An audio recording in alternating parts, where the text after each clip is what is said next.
اب آگے بڑھتے ہوئے کلکتہ چلیں گے اور ہم شہناز رحمت صاحبہ سے ملتمس ہیں بہت احترام سے کہ وہ اپنا کلام جو ہے وہ ہماری سماعت میں سنیں۔ جی شہناز رحمت صاحبہ۔ السلام علیکم۔ اور ہم وعلیکم السلام۔ اور ہمیں فنا شیموگا صاحب نے بھی جوائن کیا ہے کرناٹک انڈیا سے، ان کو بھی خوش آمدید کہتے ہیں۔ جی شہناز رحمت صاحبہ۔ جی مطلب پیش کرتی ہوں، سماعت کیجیے۔ ارشاد۔ یہ غزل شاید میں نے پہلے بھی پڑھی ہے، لیکن آج میں ذرا مطلب جلدی میں ہوں، کہ میں اسی کو پڑھ دوں۔ جی جی ضرور ضرور ضرور۔ کاش مجھ سے وفا کرے کوئی، کاش مجھ سے وفا کرے کوئی، میرے دل میں رہا کرے کوئی۔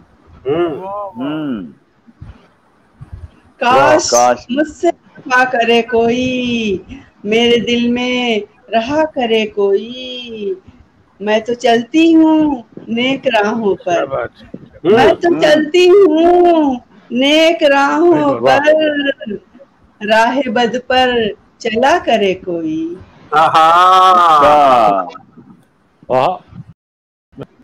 واہ واہ۔ رب نہ چاہے تو کچھ نہیں ہوتا، رب نہ چاہے تو کچھ نہیں ہوتا، رب نہ چاہے تو کچھ نہیں ہوتا، لاکھ میرا برا کرے کوئی۔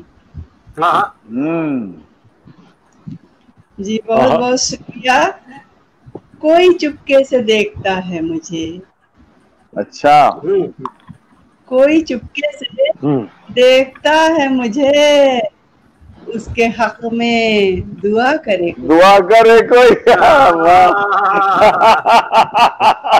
واہ واہ واہ، کیا بات ہے بھائی، واہ۔ بہت بہت کوئی شکریہ۔ چپکے سے دیکھتا ہے مجھے، مجھے اس کے حق میں دعا کرے کوئی۔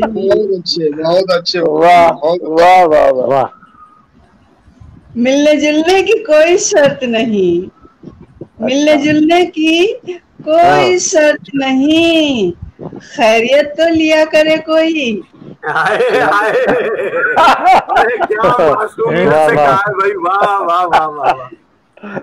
یہ آپ تمام موجودوں کے نام ہے، یہ آپ تمام موجودوں کے نام ہے۔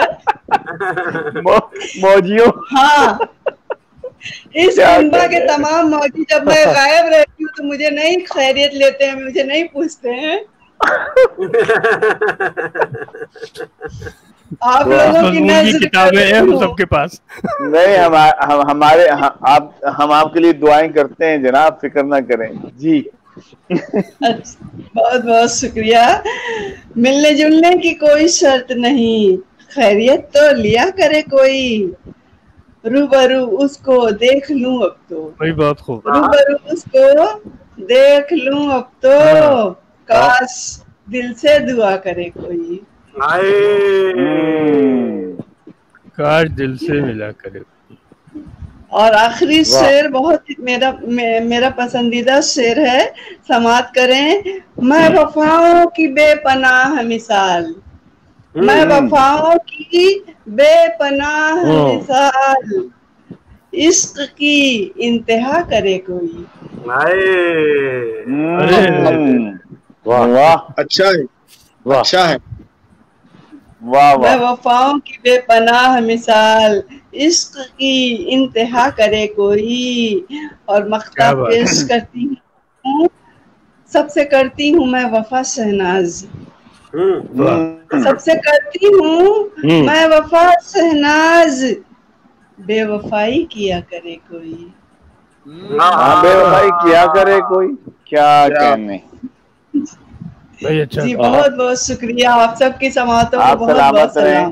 بہت شکریہ، سلامت رہیں۔ شہناز رحمت کلکتہ سے خوبصورت غزل ہماری سماعتوں کی نظر کر رہی تھی۔ موجود سخن ادبی فورم کے زیر اہتمام محفل مشاعرہ